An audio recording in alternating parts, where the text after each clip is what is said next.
Majority aspirants don't understand कि IAS exam में जो उनका फर्स्ट अटेम्प्ट होता है वो उनका मोस्ट इम्पोर्टेंट अटेम्प्ट होता है, but still due to some common mistakes they destroy their first attempt. And I can understand, क्योंकि फर्स्ट अटेम्प्ट में काफ़ी कम अवेयरनेस होती है, एक्सपीरियंस होता है, and as you are a beginner तो आप कई बार मिसगाइड भी हो जाते हो because of a lot of news available in the market.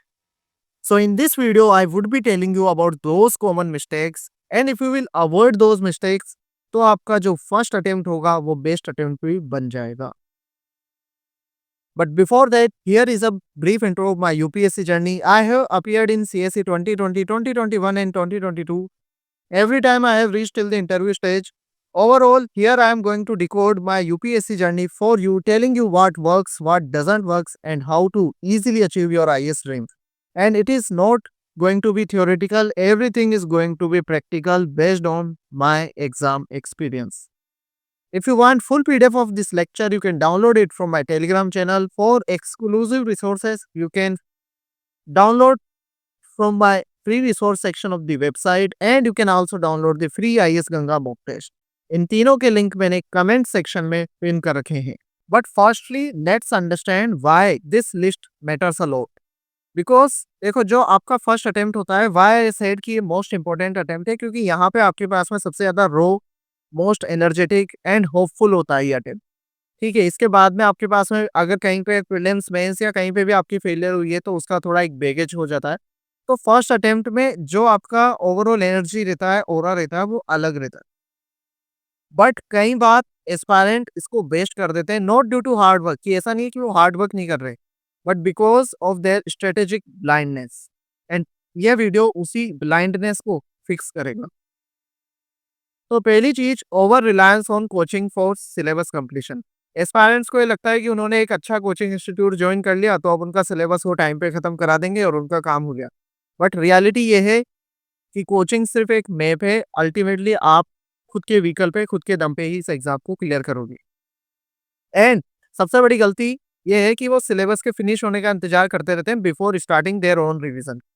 वो फैकल्टी को ट्रस्ट करते हैं to cover everything, and passive note taking करते रहते हैं, active question solving, question based reading नहीं करते। एंड उसके कारण क्या होता है कि सिलेबस टाइम पे खत्म होता नहीं है most of the coaching institute में, तो उनका जो रिवीजन होता है वो भी नहीं हो पाता, और अगर रिवीजन होता भी है तो वो काफी हैजार्ड और काफी लेस नंबर ऑफ रिवीजन वो कर पाते हैं।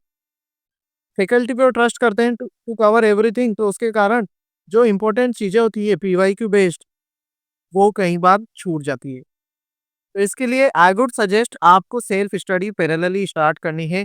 अपना खुद का एक 60 डेज चेकलिस्ट बनाओ, रीड करो पीवाईक्यूज को, सिलेबस को रिकॉल करो, and reduce unnecessary noise and content based on your PYQ analysis. इसके बाद में note studying the syllabus line by line. और अगर आप सिलेबस को क्योट नहीं कर पा रहे हो तो आप मिस क्योट कर रहे हो अपनी प्रिपरेशन, क्योंकि ऐसा तो फिर आपको सब कुछ ही इंपॉर्टेंट लगेगा। स्टूडेंट्स ब्लाइंडली बुक्स को फॉलो करते हैं, क्लासेस को फॉलो करते हैं, टॉपर्स को फॉलो करते हैं, बट जो एक्चुअल यूपीएससी सिलेबस है उसे कभी भी वो मेमोराइज नहीं करते हैं। एंड इसके कारण क्या होता है, कुछ एरियाज में ओवर प्रिपरेशन हो जाती है और कुछ एरियाज में कंप्लीटली इग्नोरेंस हो जाती है। आपको ये समझना पड़ेगा, जो यूपीएससी में जितने भी सब्जेक्ट हैं उन सबकी सेम वैल्यू नहीं है। अगर जीएस 2 की बात करें तो जीएस 2 में पॉलिटी की सबसे ज्यादा वैल्यू है, उसी के सबसे ज्यादा क्वेश्चन आते हैं।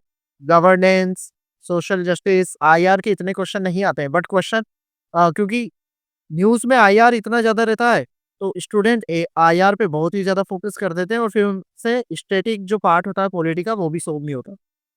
तो आपको ये अवॉइड करने के लिए सिलेबस एंड पीवाईक्यूज को देखना है। Overall I would suggest GS 1 to 4 जो आपका सिलेबस है उसे प्रिंट आउट कर लो, ऑप्शनल का प्रिंट आउट ले लो, सिलेबस का, और ऐसे की थीम्स को आप ले सकते हो।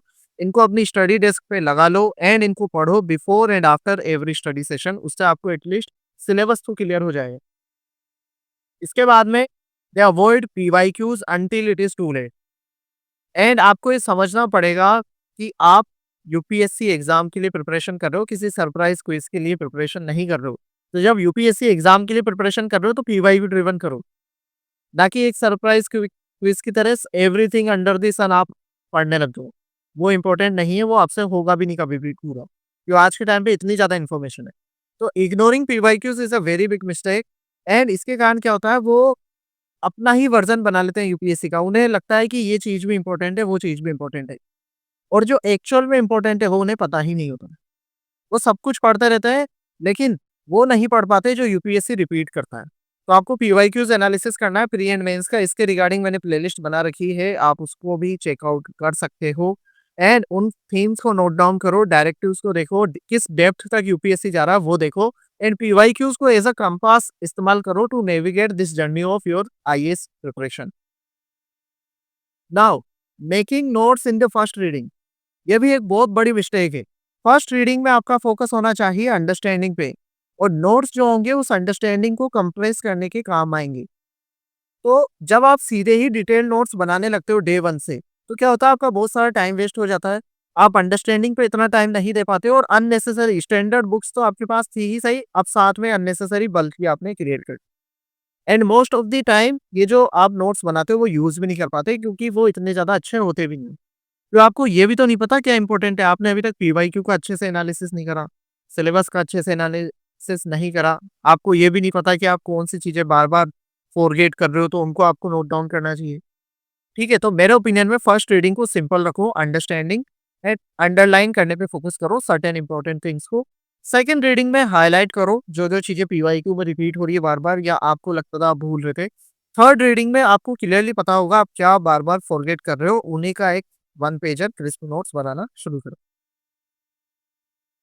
इसके बाद में another mistake is ignoring essay and ethics until prelims. Prelims के बाद पे इन पे फोकस करने लगते हैं स्टूडेंट और वो एक बहुत बड़ी मिस्टेक है क्योंकि आप एंड में ऐसे स्कोरिंग पेपर्स को बिल्ड नहीं कर सकते क्योंकि आप पैनिक मोड में रहते हो। एंड उसका एक बड़ा कारण ये भी है कि जो अधिकतर न्यूज़ है, जो ओवरऑल कंटेंट है, वो इन 2 सब्जेक्ट के रिगार्डिंग इतना ज़्यादा हेवी नहीं, ये डोमिनेट नहीं करता है इसमें। तो इस कारण एस्पायरेंट क्योंकि कोचिंग के भरोसे रहता है, ऑनलाइन रिसोर्सेज के भरोसे रहता है, तो इन पे इतना प्रिपेयर नहीं कर पाता। तो मेरे ओपिनियन में आपको कभी भी ये नहीं सोचना है कि ये दोनों सब्जेक्ट ईज़ी हैं। ये आपके रैंक डिफाइनिंग पेपर्स हैं, इनके लिए अच्छे से तैयारी करो एंड ये मान के चलो कि इनको आप 2 महीने, 1 महीने में कवर नहीं कर सकते। तो आपको क्या करना है, आपको एक ऐसे तो लिखना ही है हर महीने, ठीक है? स्पेशली आपका जब जीएस का एक मेजर पार्ट कवर हो जाए, देन जब आप केस स्टडी पढ़ोगे, एथिक्स पेपर आप पढ़ोगे उस टाइम पे 3-5 केस स्टडी आपको हर वीक लिखनी है while covering your ethics paper, ठीक है? एंड इंट्रो कंक्लूजन का भी एक बैंक बनाने की कोशिश करो जब आप टॉपर्स के आंसर पढ़ रहे हो, टॉपर्स के ऐसे पढ़ रहे हो, तो वहाँ से ऐसे एथिक्स के आप इंट्रो बैंक बनाना शुरू करो। That would help you a lot. इसके बाद में सीसेट को फॉर्मेलिटी की तरह लेते हैं कि सीसेट तो एक क्वालिफाइंग पेपर है, लेकिन सीसेट आज के टाइम पे एक पेपर नहीं है, ये एक ट्रैप है, जिसमें मेजॉरिटी एस्पायरेंट फेल हो जाते हैं, फँस जाते हैं। तो आपको ये देखना है कि आपको ये सीसेट इग्नोर नहीं करना है। काफ़ी सारे आईआईटियंस भी जो एग्ज़ाम प्रेशर रहता है, जो मैथमेटिक्स के डिफिकल्ट क्वेश्चन आते हैं, उनको भी वो सोल्व नहीं कर पाते। तो आई वुड सजेस्ट आपको सीसेट पेपर एवरी 10 डेज़ करना है, specially from your a, March month. ठीक है? मार्च से मई मंथ के टाइम पे आपको ये करना है बिफोर प्रीलिम्स। जैसे प्रीलिम्स 2026 के हिसाब से बता रहे हैं, है ना? और इसमें आपको एक्यूरेसी पे फ़ोकस करना है और कितना अच्छे से आप टाइम मैनेजमेंट कर रहे हो, उस पे फ़ोकस करना है। एक सर्वाइवल स्कोर प्लान भी बनाना है कि कैसे ईज़िली आप 80 प्लस स्कोर ला सकते हो। इसके ऊपर मैं एक डेडिकेटेड वीडियो बनाऊँगा और जिसमें बताऊँगा कितने आसानी से आप 80 प्लस स्कोर लेके आ सकते हो, even if CSAT paper is becoming difficult in nowadays. Okay. इसके बाद में कंटेंट कलेक्टर वो बन जाते हैं, ना कि एक कंसेप्चुअल थिंकर। और आप कितनी भी पीडीएफ्स डाउनलोड कर लो, 100 से ज़्यादा पीडीएफ डाउनलोड कर लो, उससे आपको फ़ायदा नहीं होगा। मल्टीपल टेलीग्राम चैनल है आज के टाइम पे, यूट्यूब लेक्चर्स है, बुकलेट्स है, उनको वो डाउनलोड करते रहते हैं और उसी में वो खो जाते हैं। कोई कंसोलिडेशन नहीं होता, कोई प्रॉपर रिवीजन नहीं होता, उसके कारण कोई क्लैरिटी भी नहीं होती और एग्ज़ाम में वो रिकॉल भी नहीं कर पाते और यूज़ भी नहीं कर पाते उसको। तो आपको एक 3 सोर्स फ़ॉर्मूला अपनाना है जिसमें एक स्टैंडर्ड बुक होगी, फिर उसके बाद में एक पीडीएफ आप ले सकते हो, mainly current affairs for that subject and then एक टेस्ट सीरीज़ आप ले लो, इससे ज़्यादा कुछ भी मत करो। और अगर ये 3 चीज़ें भी आप अच्छे से कर लोगे that is more than sufficient plus syllabus and PYQs. PYQs के आंसर आप कर सकते हो, ठीक है? इसके बाद में स्टडीइंग विदाउट आंसर राइटिंग, ये भी एक बहुत बड़ा ट्रैप है और आपको ये देखना होगा कि यूपीएससी आपकी नॉलेज का टेस्ट नहीं है, आप कितना लिख सकते हो 7 मिनट्स में 10 मार्कर के लिए, उस बात का नॉलेज है, उस बात की उस बात का टेस्ट है, तो उसके ऊपर आपको ध्यान देना है। एंड काफ़ी सारे एस्पायरेंट वेट करते रहते हैं कि सिलेबस जब खत्म होगा तब स्टार्ट करेंगे। मेजॉरिटी की तो कभी सिलेबस खत्म होती ही नहीं है और उनकी कभी आंसर राइटिंग भी स्टार्ट नहीं होती और जो कुछ की होती है वो काफ़ी लेट होती है। तो इट इज़ बेटर कि आप पहले से ही अपना स्ट्रक्चर फिक्स कर लो, टाइम मैनेजमेंट फिक्स कर लो एंड प्रॉपर फ्लो इंश्योर कर लो। एंड मेरे ओपिनियन में आपको 50% सिलेबस कवर होते हैं आंसर लिखना स्टार्ट कर देना चाहिए। इसके लिए मैंने एक मोस्ट ईज़ीएस्ट मेथड पे भी एक वीडियो बनाया है, जिसके तहत आप आंसर राइटिंग कर सकते हो, उसको भी आप देख सकते हो from my like mains playlist में मैंने उसे दे रखा है, वहाँ पे आपको मिल जाएगी। एंड डायरेक्टिव्स को अंडरस्टैंड करो, उसके अकॉर्डिंग आंसर लिखो एंड साथ में ही जो आपके जीएस एंड ऑप्शनल के पीवाईक्यूज़ हैं, उनको देखते रहो फ्रॉम डे 1 और जैसे ही 50% सिलेबस खत्म हो जाता है, उसके बाद से तो उनकी प्रैक्टिस भी आप स्टार्ट कर सकते हो।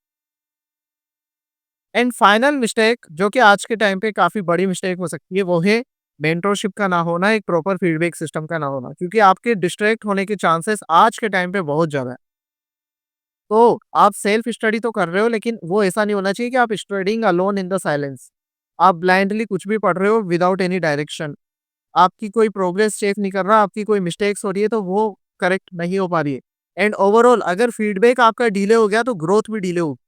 जितना लेट आपको फीडबैक मिलेगा आपकी गलतियों के बारे में, उतना लेट आप ग्रो करोगे, इम्प्रूव करोगे। तो ये चीज़ को इंश्योर करने के लिए कि आपके साथ ये सारी मिस्टेक्स ना हो, मेक श्योर करो कि एक प्रॉपर आपको पर्सनल मेंटरशिप मिल जाए या एटलीस्ट कहीं से फीडबैक सिस्टम तो मिल ही जाए। कोचिंग में भी आपको एक रेगुलर फीडबैक मिले, ये आप इंश्योर करो। इसके लिए आप एक मेंटर ग्रुप या स्ट्रक्चर्ड पीयर ग्रुप जिन्होंने पास्ट में दे रखा हो एग्ज़ाम, उनके साथ कनेक्ट कर सकते हो। मंथली गोल्स, इससे आपकी ट्रैक करने में आपको मदद मिलेगी एंड ओवरऑल आपकी writing progress, PYQ solving progress, MCQ solving progress, वहाँ पे भी आपको अच्छा खासा फीडबैक मिलेगा। So this was the analysis and here is my final word, first attempt is not just an exam. ये आपको समझना होगा। It is your chance to win before you burn out, before you fatigue, before you crumble under the pressure of clearing this exam. क्योंकि first attempt में आपके साथ ये issues नहीं होते हैं। तो इसलिए ये मिस्टेक्स अवॉइड करो, राइट स्ट्रेटेजी फॉलो करो and don't lose your first attempt to unnecessary noise, over trust और delay. And for this I have created this YouTube channel. अगर आप इस चैनल को रेगुलरली फॉलो करोगे, इनके वीडियोस को देखोगे, तो आप वो गलतियां नहीं करोगे जो मेजॉरिटी एस्पायरेंट फर्स्ट अटेम्प्ट में करते हैं या अपने अदर अटेम्प्ट्स में करते हैं। वो सारी मिस्टेक मैं आपको करने से बचा लूंगा। एंड अगर आपका कोई फ्रेंड है जो कि अपना फर्स्ट अटेम्प्ट दे रहा है या इससे पहले भी अटेम्प्ट दे चुका है या देने की प्लानिंग कर रहा है, तो उसके साथ में भी जरूर से शेयर करना। This video can save his और her IAS dream. And all the best for your UPSC journey.